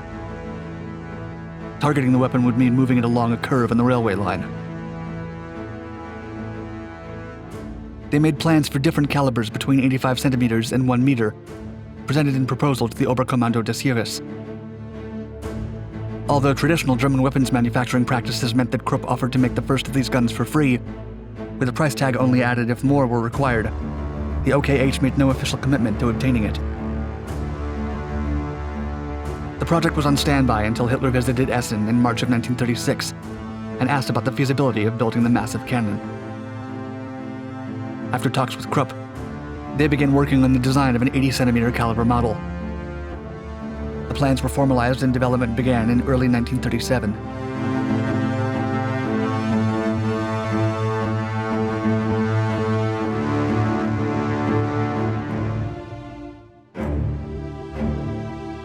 Production on the Schwere Gustav commenced halfway through 1937. Although 1940 was set as a completion date, logistical issues with producing the massive sheets of steel needed pushed the date back. A test model was ready in late 1939, which Krupp sent to Hillersleben for testing. During the test, the guns were able to penetrate the meter of armor plate and the 7 meters of concrete with a single shot from high elevation. Testing was completed in 1940, by which time the carriage had undergone several modifications. Hitler and Alfred Krupp met at Ruggenwalde Proving Ground in 1941 for confirmation of the Schwere Gustav's capabilities. The Oberkommando des Heeres placed an order for 2 of these cannons. The first commissioned gun was fired for the first time on September 10th from a makeshift carriage. It was then tested in Poland using the 7,100 kilogram shell, at a distance of 122,080 feet from the target. The Schwerer Gustav was an impressive weapon. The barrel was more than 100 feet long, longer than any other gun barrel at the time, and its body was bigger than any Allied or Axis tank. The gun was mounted on a chassis with 8 bogies that had to be transported along 2 parallel railway tracks. The bogies gave the gun a total of 80 wheels. The shells themselves were taller than 2 soldiers stacked on top of each other, and weighed an intimidating 20,000 pounds. While this was necessary to pierce the barriers of the Maginot Line, it meant that multiple soldiers had to be involved in loading the Schwerer Gustav. The first gun was free for the German army. The second one, commissioned along with it, had a price tag of 7 million Reichsmark.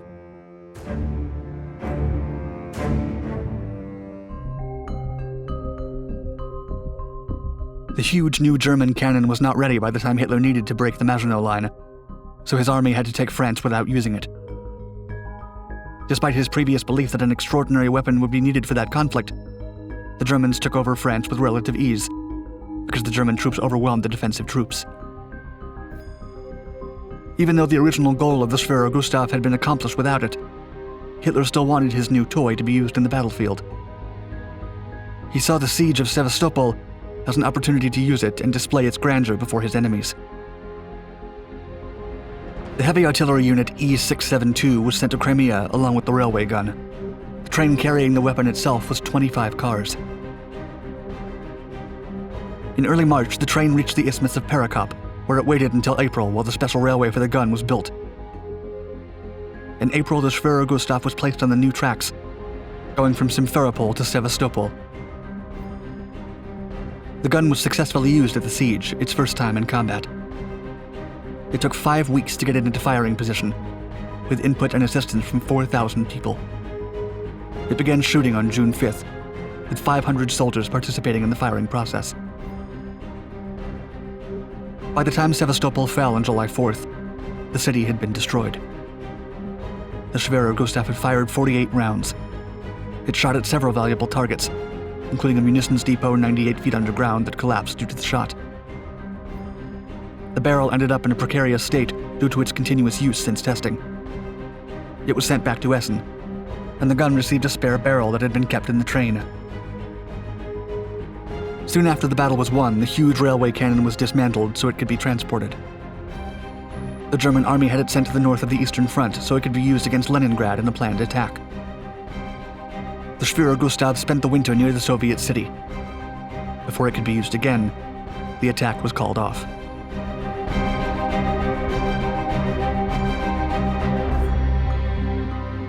Three additional versions were either built or planned after the design of the Schwerer Gustav. The second gun produced, and the only other one used in battle, was named Dora, after Erich Müller's wife. It cost 7 million Reichsmark, equivalent to $24 million in 2015. Dora was deployed to the west of Stalingrad halfway through August in 1942, but was not ready for combat until September 13th. Since the Soviets were about to encircle the Germans soon after, the German troops decided to retreat, taking the powerful weapon with them. The Langer Gustav was a second-generation cannon that was destroyed by British bombings over Essen while it was under construction. The gun would have had a 52-centimeter caliber and a 43-meter long barrel. Its shells weighed 1,500 pounds and could shoot from 118 miles away. This meant that the Germans could have shot at London all the way from Calais in France. The third cannon was designed as part of a 1,500-ton self-propelled tank. The Landkreuz P-1500 Monster was supposed to carry an 80-centimeter caliber gun, 2 heavy howitzers, and MG-151 autocannons to target aircraft. While some reports claim that the project was cancelled by Albert Speer before a prototype was made, others have claimed that the lack of evidence pointing at the development of this tank was just an urban myth.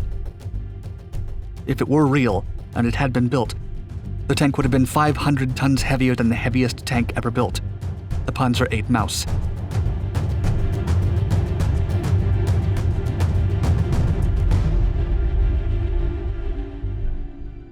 After only limited use in the battlefield, the German army realized just how complicated it was to operate the Schwerer Gustav. One of the main problems was the huge number of soldiers needed to fire each round of ammo. This meant that all those soldiers would be focused on single shots, rather than playing multiple roles in the front. 2,000 people were needed to fire the Gustav cannon, the majority of them providing air cover rather than operating it. Additionally, assembling the 5 parts of the cannon would take around 4 days. Transporting the gun similarly required multiple days and several troops to avoid having the huge railway weapon being hit by a plane. Since movement was limited to specially designed tracks, difficult terrain made it impossible for transport, and the rails made it easy for Allies to predict German positions. Another major issue with Speer Gustav was the rate of fire. Since calibrating the cannon required several hours, it could only shoot about 14 rounds per day. The last nail in the Speer Gustav's coffin was the high cost of producing its shells, which had to be deprioritized with the deeply invaded Germany and high demand for tanks. The Third Reich's army eventually decided to retire Speer Gustav for the last days of the war.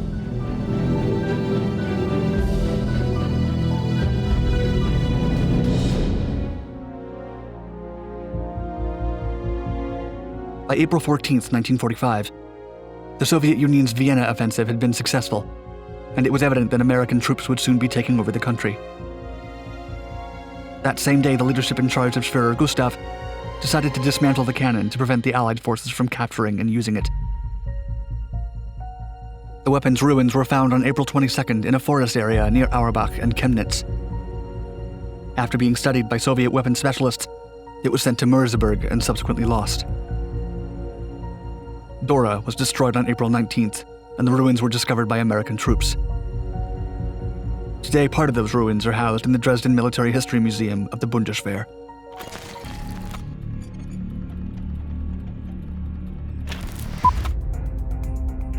It was not an easy task to hunt down Kriegsmarine U-boats. The gray wolves of the Atlantic knew precisely when to attack and when to hide from their prey. It was even harder to destroy U-boat pens scattered in the French coasts and the Northern Sea. From the beginning of the war in 1939 through the end of 1942, Allied forces had only neutralized 150 U-boats, roughly 3 per month. In contrast, the Germans had a success rate of sinking 20 ships of roughly 180,000 tons per month. The British were desperate for a solution. They could not withstand losing any more ships and essential supplies at the hands of the stealthy U-boat hunters. Conventional bombs had little effect against the massive concrete structures of the Kriegsmarine submarine pens. The RAF made futile bombing raids that always had the same outcome. A U-boat pen's roof could withstand the impact of 7,000 pounds of bombs, more than any Allied aircraft could carry at that time. As ideas ran short of putting an end to the German threat at sea, a peculiar animated film from Walt Disney's company inspired the Royal Navy to begin working on a bomb that could penetrate the thickness of German bunkers. The Britons decided to baptize this warhead with the source of their inspiration. They called it the Disney bomb.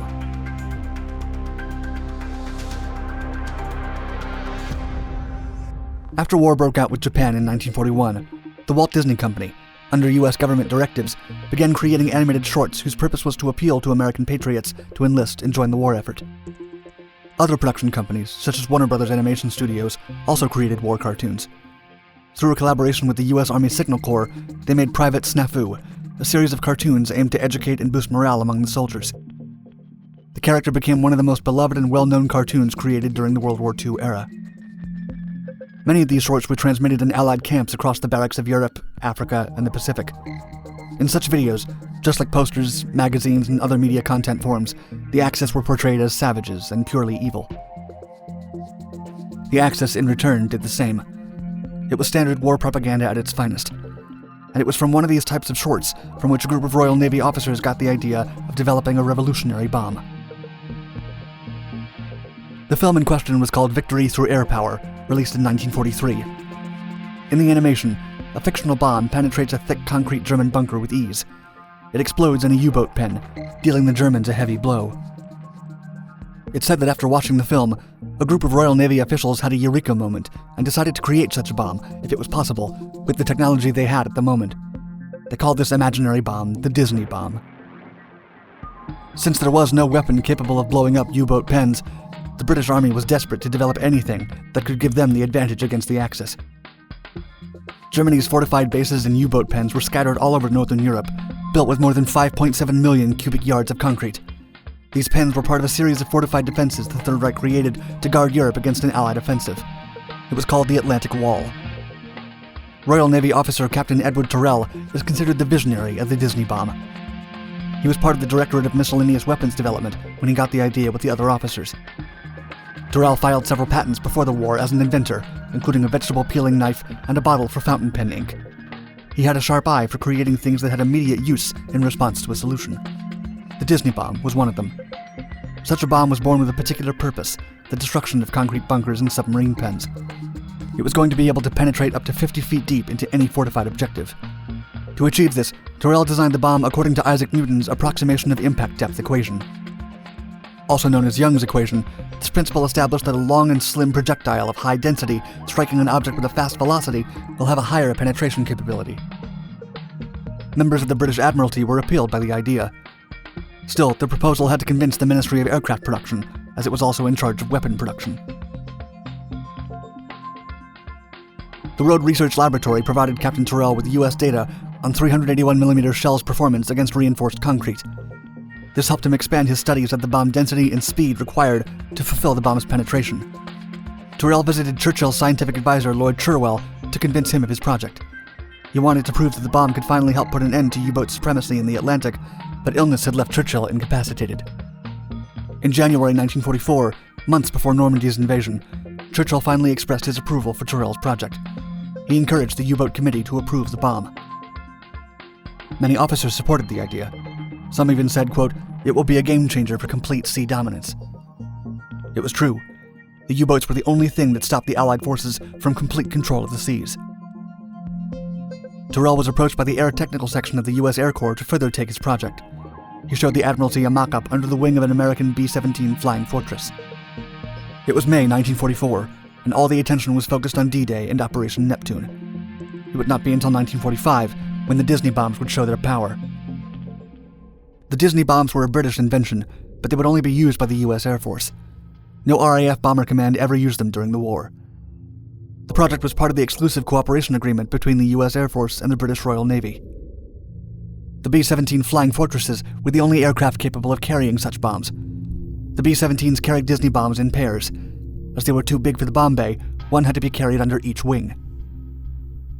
Cameras were fitted to the aircraft so that each bomb's trajectory and its effects upon impact could be recorded. Testing began in the first days of 1945 in Southampton. With the footage recorded from the cameras above the B-17s, engineers were able to gather data related to the Disney bomb's trajectory, accuracy, and impact effects.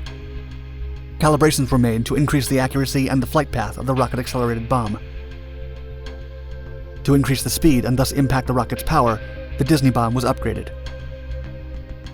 The first Disney bomb attacks occurred in February and March 1945. The objective was in the port of IJmuiden, Netherlands. The site had 2 fortified pens. The Kriegsmarine housed Schnellboote E-boats. One of the pens was protected by a 10-foot thick concrete roof. The second pen had 12 feet of concrete with a 3-foot layer separated by an air gap. This added additional protection against heavy bombardments. 18 Disneys were dropped from 9 B-17s of the U.S. 92nd Bomb Group on February 10th. After the first successful raid, a second attack occurred in March. The result was successful. The Disney bombs made their way through the layers of concrete. The second bombing raid that used Disney bombs took place on March 30th. The objectives were the Valentine submarine pens located in Fargas port, near Bremen in the heart of Germany. The pens were not entirely complete. They were in the process of assembling Type 21 U-boats. The 15-foot thick roofs of Valentine were hit by more than 60 Disney bombs. Nonetheless, all but one hit the target, but overall damage caused the Germans to abandon the facility. As the war reached an end, the last attack with Disney bombs took place in Hamburg on April 4, 1945. A bombing squad of 24 B-17s attacked various fortifications, obscured by the heavy bombing the city had been suffering for the last days. In total, more than 158 Disney bombs were dropped before the war ended. The RAF continued bombing tests with the Disney bombs in June 1945, although the bombings were carried by the U.S. Air Force on behalf of the RAF because they had no aircraft for the tests. As part of Project Ruby, a 1946 joint Anglo-American program was created to test the range of concrete-penetrating bombs. For the objective, they used the German bunkers on the island of Heligoland and the Valentine pens. The bombs dropped at both locations were inactive because the purpose was not to observe the effect of bomb explosions, but rather to test concrete penetration and the strength of the bomb casings. 76 Disney bombs were dropped on Heligoland.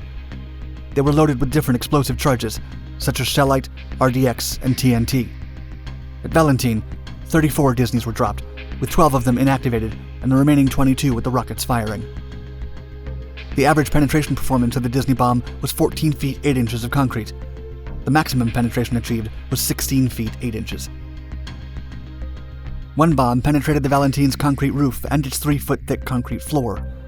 The impact was so powerful that the bomb only came to a stop when it reached the sand of the structure's foundations. Although the bomb had good penetration capabilities, it had some problems. The reliability of the rocket booster ignition had a failure rate of around 37% during trials. Other bombs broke up as they impacted their target due to flaws in the steel casing. As an additional suggestion from later studies, it was noted by Air Force data that the warhead of the Disney bomb was too small for the future objectives it was going to be up against. To successfully hit a large fortified facility, such as the Valentine pens, more than a dozen bombs would be required to get the desired effective penetration and destruction of the objective. More than 70 years after the tests of 1945, on January 27, 2009, the remains of an inactive Disney bomb was found in the roof of the Vatten bunker in France, the first place in which the US and British conducted tests. The Disney bomb still had its 500-pound explosive charge intact.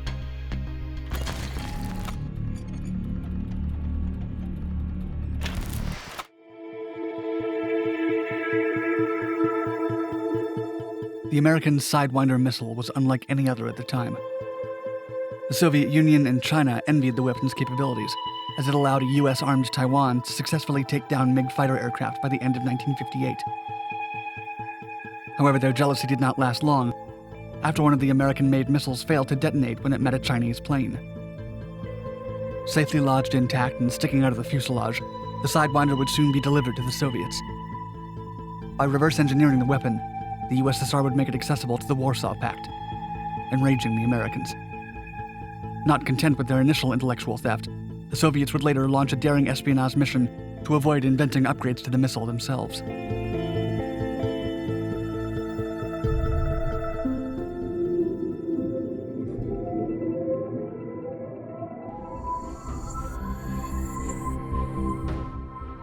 The People's Republic of China was preparing for an invasion of Taiwan, known officially as the Republic of China, in the summer of 1958. The One China principle called for the conquest and submission of Taiwan under one legitimate government, that of the People's Republic of China.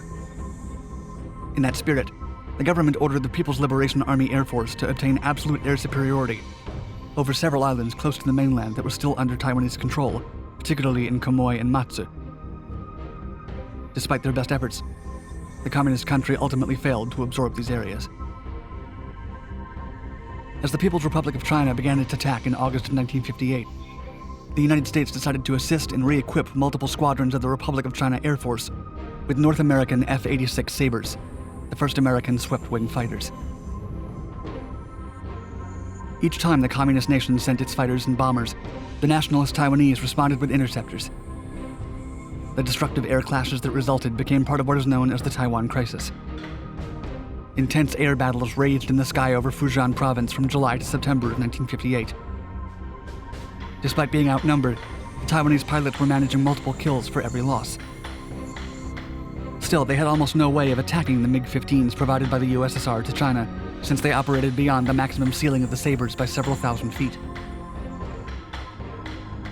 To combat the disadvantage, the Pentagon assessed its support and decided to equip several of the Sabres with the new and highly secretive infrared-guided homing air-to-air AIMB-9B Sidewinder missile. The U.S. military dispatched 5 highly experienced technicians from Fighter Squadron 323 to the Hsinchu Air Base in Taiwan. Along with its crew, they sent 40 Sidewinder missiles and 40 launching rails from the U.S. Marine Corps stock. Upon arrival, the team set to work on modifying 20 Taiwanese Sabres with the launch rails. They carried out the installations, explanations, and training under utmost secrecy. The Taiwanese were explicitly trained on deploying the modern missiles against MiGs flying at 40,000 feet or higher. Even though this classified Pentagon project had an air of improvisation in its execution, it yielded excellent results. Soon enough, 4 of the newly rearmed Sabres saw combat with considerable success. On September 24, 1958, the Republic of China's Air Force sent 48 of its F-86 Sabres to fight against 126 MiGs over Shantou. Communist China had sent a mix of MiG-15s and MiG-17s. The Sidewinder-armed Taiwanese pilots shot at the MiGs from about 3,000 yards away, which was a very long range for the time, while positioned below the Soviet planes. Without losing a single aircraft, the Taiwanese took down 9 confirmed Soviet planes and gained 2 additional probable kills. Of these, 6 of the attacks were executed employing the Sidewinder missile. The occasion marked the first time that guided air-to-air missiles were used in battle.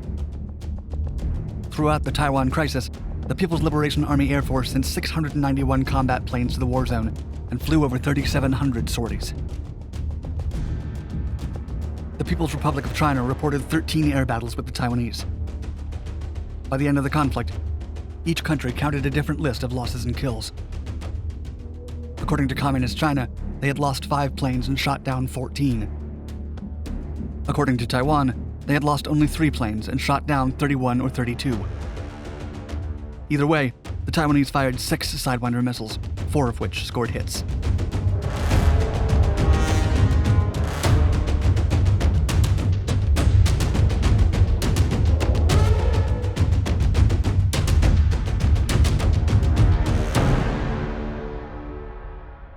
One of the Chinese-provided MiG-17s struck by a Sidewinder survived the attack. Since the device failed to detonate, the aircraft was able to return to base with the weapon embedded in the fuselage. The Chinese removed and dismantled the missile. Soon after inspecting it, they sent it to the USSR for analysis and the prospect of replication. Once the American missile was in the hands of the Soviets, they sent it to Ivan Toropov's office. Toropov worked on the weapon with a governmental design team. The American missile had many valuable features and superior components to the Soviets' own weapons. They hoped to learn about and exploit the modular construction, as well as the relatively cheap and easy production. The Sidewinder featured an infrared-guided homing head and a free-running gyroscope that was considerably smaller than any used by the Soviets. The missile was superior in handling due to its responsive steering and great in-flight stabilization system. Gennady Sokolovsky, who had an opportunity to work on the development of a Soviet copycat, and was later the chief engineer for Wimpel, stated that, quote, "The Sidewinder missile was to us a university offering a course in missile construction technology, which has upgraded our engineering education and updated our approach to production of future missiles." The engineers of the USSR were impressed by how simple and effective the American weapon was. They reverse-engineered it and began producing their own version, the K-13 or R-3 missile, that first entered limited service in 1960. Known to the West as the AA-2, the weapon saw multiple upgrades and modifications. The R-3 version was distributed around the world and entered service with 20 different air forces. It became the most widely deployed Soviet air-to-air missile, and one of the most recognizable, much to the frustration of the United States. Still, by the time that it was first used in the Middle Eastern and Southeast Asian air conflict, the missile proved to be lagging behind newer American models.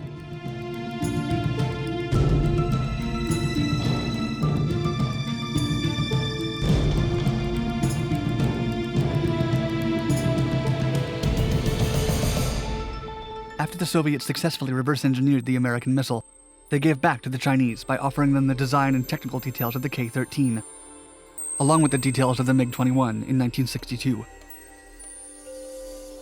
They began production in 1964 for their PL-2 missile. The weapon featured a canard aerodynamic configuration matched with a semi-spherical nose. The missile was thin and cylindrical. It had 2 pairs of fins for control and an additional 2 pairs of cross-trapezoid wings. The Chinese missile had a top speed of Mach 2.2 and was meant to counter fighters or medium bombers. It used passive infrared homing, so the launching aircraft could retreat right after shooting. The Soviets kept tinkering with their original copycat model. They made at least a dozen modifications to their K-13 initial version. The 1962 R-3S version became the first to be mass-produced. Eventually, the Soviets updated their missile in the exact same way that the United States did, raising suspicion. It became evident that the USSR had either spied on American developments or somehow gotten hold of the subsequent technological advancements following the MiG incident. The US questioned how exactly the Soviets had obtained the information to make the same updates that the Americans had worked on.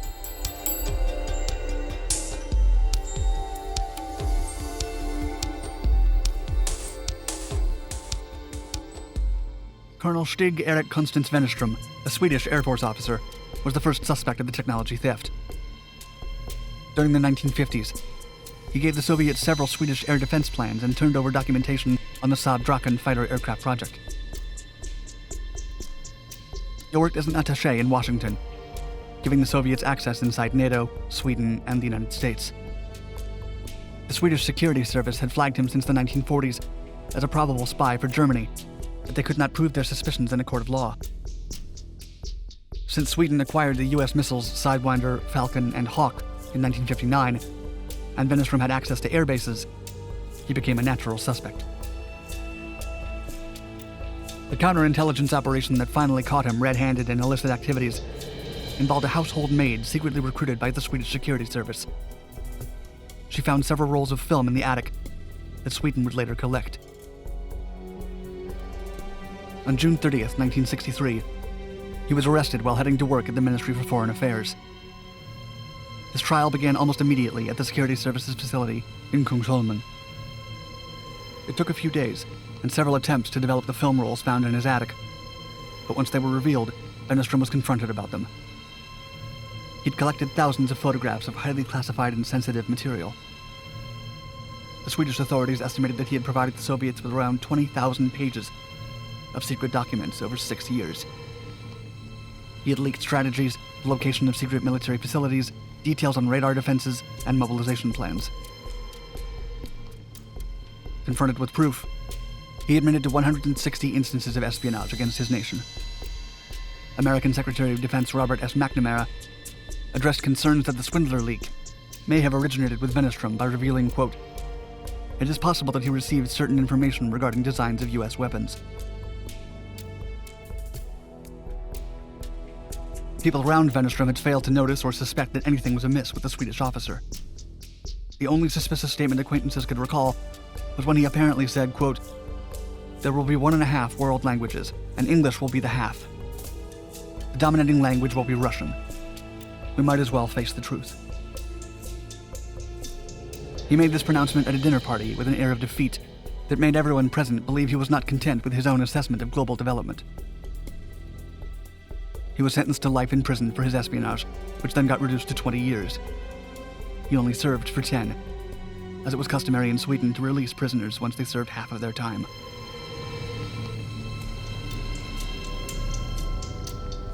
Despite the suspicions surrounding Wennerström, it's now thought that the AIM-9 Sidewinder was actually stolen by another spy. Manfred Rominger was a German architect and known playboy who worked as an agent for the KGB. It's believed that he managed to smuggle an AIM-9 Sidewinder in a rather simple way, much to the US and NATO's frustration.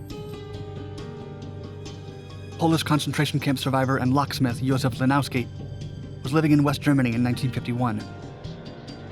On a family visit to Poland, the Polish Ministry of Public Security contacted him. He was then recruited by the KGB. Back in Germany, he enlisted Rominger and West German military pilot Wolf-Dieter Knopp. With them, Lenowski formed an espionage team specializing in technology theft. The Polish agent was tasked with retrieving a Litton LM-2 navigation box from the Neuburg Air Base and to steal a McDonnell Douglas F-4 Phantom II aircraft. Fully aware of just how complicated these tasks were, he instead settled for an easier target, the updated Sidewinder missile. The three agents entered Neuburg Air Base on October 22, 1967, using pilot Knopp's security pass. They took advantage of the thick fog that evening to move around with discretion. After locating the missile in an ammunition depot, they placed it inside of a wheelbarrow and drove down the runway. They put the weapon inside of Rominger's sedan, but since it was too big to lay flat inside, Rominger was forced to break the rear window and let it poke out. To avoid any unwanted attention, he wrapped the missile with a carpet and signaled the protrusion with a piece of red fabric as required by law. They drove to Rominger's home in Krefeld, only 200 miles away, and dismantled the weapon. After separating its parts, Rominger boxed the pieces and decided to send them to Moscow by mail. He He paid $79.21 in shipping costs, a considerably low price for cutting-edge technology.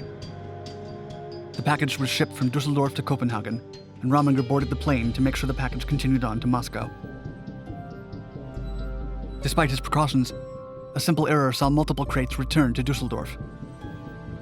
Rominger had to return to Germany and correct the delivery of his package before getting on a plane to the USSR. After the small inconvenience, the missile finally reached its intended destination. In 1968, all 3 spies were discovered and arrested by the West German police. Lanowski and Rominger both had to serve 4 years in prison, while Knupp was sentenced to 3 years and 3 months. Knupp was released after serving his full sentence, but Rominger was set free in August of 1971 as part of a prisoner swap between the USSR and the West. Thanks to their spies, the Soviets were able to upgrade their missile and release new variants. These saw improved performance and could stand a much better chance against Western weapons.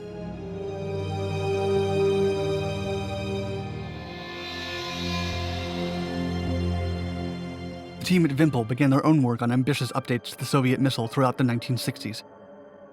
The results were the K-13M with infrared homing and the K-13R with semi-active radar homing. NATO dubbed the 2 missiles Advanced Atoll and labeled the versions AA-2C and AA-2D respectively. The R-13M was the most similar to the updated AIM-9G Sidewinder.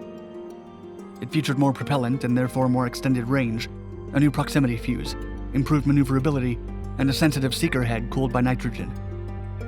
Still, neither were all-aspect missiles. The same updates were carried out for the Kaliningrad K-5 air-to-air missiles. The K-13M and its variants were exported to the members of the Warsaw Pact and to other purchasing air forces. Some small nations use these missiles to this day. The People's Republic of China updated its PL-2 with the PL-3 and PL-5 versions. The Soviets provided the missile upgrade technology as a follow-up on the MiG-21 purchase from 1962. Production of the Chinese missile was increased in the 1970s with the construction of 2 missile factories. The Chinese primarily used their missiles to intercept American unmanned aerial vehicles sent from Vietnam and Southeast Asia to mainland China.